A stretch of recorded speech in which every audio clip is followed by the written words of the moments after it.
नमस्कार साथियों, मैं अजय कुमार। मरना तो एक दिन सबको है, मगर कुछ लोगों का जीवन कर्म ऐसा होता है कि मरने के बाद भी हम सबकी बेहतरी के लिए किसी शानदार रास्ते की तरह काम करता है। प्रोफेसर जगदीप छोकर ऐसे ही इंसान थे। करीब 80 साल की उम्र में हार्ट अटैक की वजह से आज सुबह प्रोफेसर जगदीप छोकर की मौत हो गई। उन्होंने इस दुनिया को अलविदा कह दिया। आप में से कई लोग इस नाम से परिचित भी होंगे, कई लोगों ने उन्हें टीवी डिबेट पर देखा भी होगा और कई लोग अनजाने भी होंगे। प्रोफेसर जगदीप छोकर कोई बहुत बड़े नेता नहीं थे, कोई बहुत मशहूर शख्सियत नहीं थे, मगर भारतीय लोकतंत्र को सही रास्ते पर ले जाने के लिए जैसे लोग चाहिए वैसे लोगों में से एक व्यक्ति का नाम प्रोफेसर जगदीप छोकर था।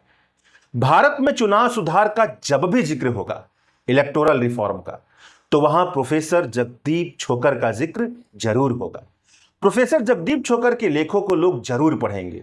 यूट्यूब की गलियों में जाकर प्रोफेसर साहब की बात को जरूर सुनेंगे। प्रोफेसर जगदीप छोकर के एडीआर यानी एसोसिएशन फॉर डेमोक्रेटिक रिफॉर्म्स नामक संस्थान के कामकाज से जरूर गुजरेंगे। प्रोफेसर जगदीप छोकर का अगर एक लाइन में परिचय दिया जाए तो उनका परिचय यही होगा कि वह भारत में चुनाव सुधार के नायकों में से एक थे, चुनाव सुधार के हीरो में से एक हीरो थे, चुनाव सुधार के एक मजबूत स्तंभ थे।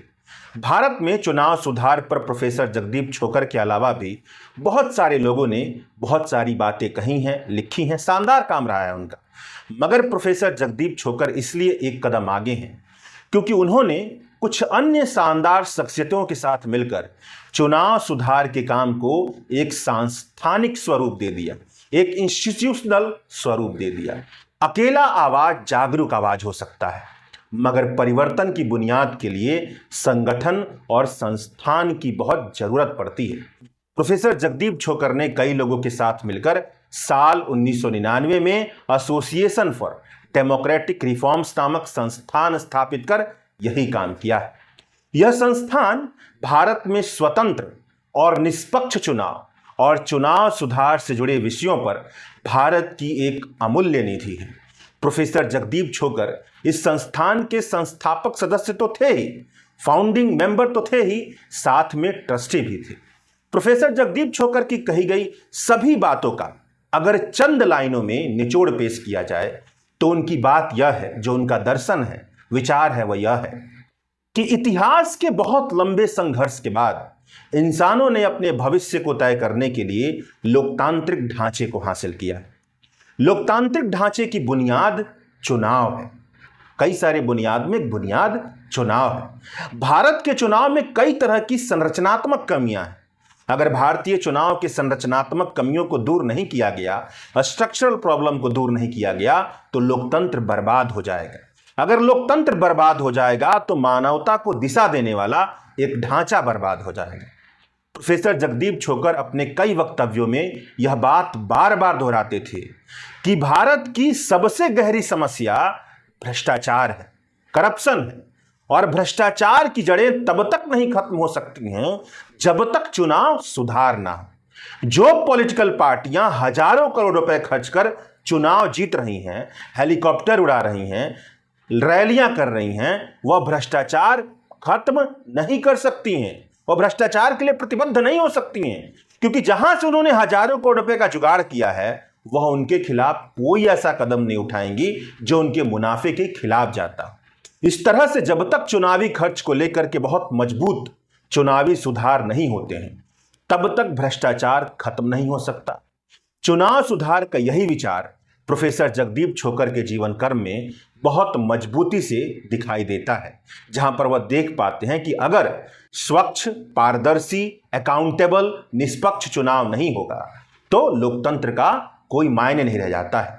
प्रोफेसर जगदीप छोकर ने एसोसिएशन फॉर डेमोक्रेटिक रिफॉर्म के साथ चुनाव सुधार में जो हस्तक्षेप किया है उसकी बहुत लंबी कहानी है, मगर फिर भी अगर केवल कानूनी हस्तक्षेप के जरिए बदलाव की बात की जाए तो एसोसिएशन फॉर डेमोक्रेटिक रिफॉर्म्स की याचिका पर साल 2003 में सुप्रीम कोर्ट ने यह आदेश दिया कि चुनाव लड़ने वाले उम्मीदवारों को अपनी पृष्ठभूमि बतानी पड़ेगी, अपना बैकग्राउंड देना पड़ेगा, यह बताना पड़ेगा कि उन पर क्रिमिनल मामले क्या है, कितनी उनकी फाइनेंशियल पावर है, उनका एजुकेशनल बैकग्राउंड क्या है, यह सब कुछ एफिडेविट के साथ सार्वजनिक करना पड़ेगा ताकि नागरिक सही निर्णय ले सके। एसोसिएशन फॉर डेमोक्रेटिक रिफॉर्म्स की याचिका पर ही साल 2014 में दिल्ली हाई कोर्ट ने कांग्रेस और भाजपा दोनों को साल 2009 में फॉरेन फंडिंग लेने का दोषी पाया। एसोसिएशन फॉर डेमोक्रेटिक रिफॉर्म्स की याचिका पर साल 2024 में सुप्रीम कोर्ट ने चुनावी चंदे के भ्रष्टाचार के परनाले इलेक्टोरल बॉन्ड को असंवैधानिक अनकॉन्स्टिट्यूशनल घोषित किया था।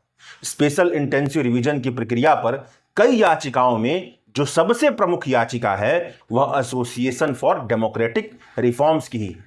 अगर आप भारत में अब तक के चुनाव सुधार से जुड़े किसी भी मुद्दे पर सही दिशा में सही समझदारी हासिल करना चाहते हैं तो भारत के सभी प्रतिष्ठित अखबारों, टीवी चैनलों, यूट्यूब चैनलों पर प्रोफेसर जगदीप छोकर का लिखा और बोला आप तलाश कर पढ़ सकते हैं।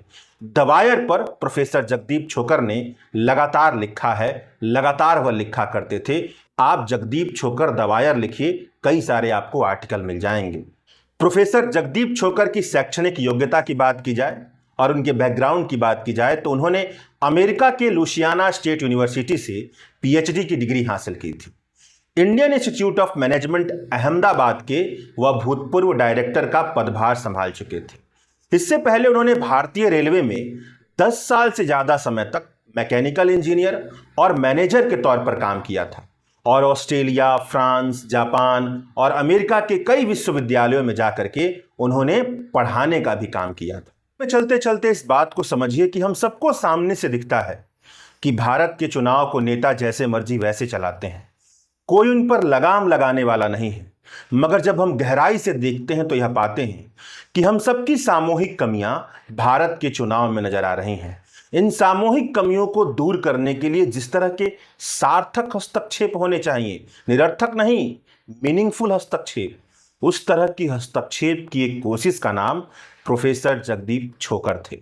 अलविदा प्रोफेसर साहब।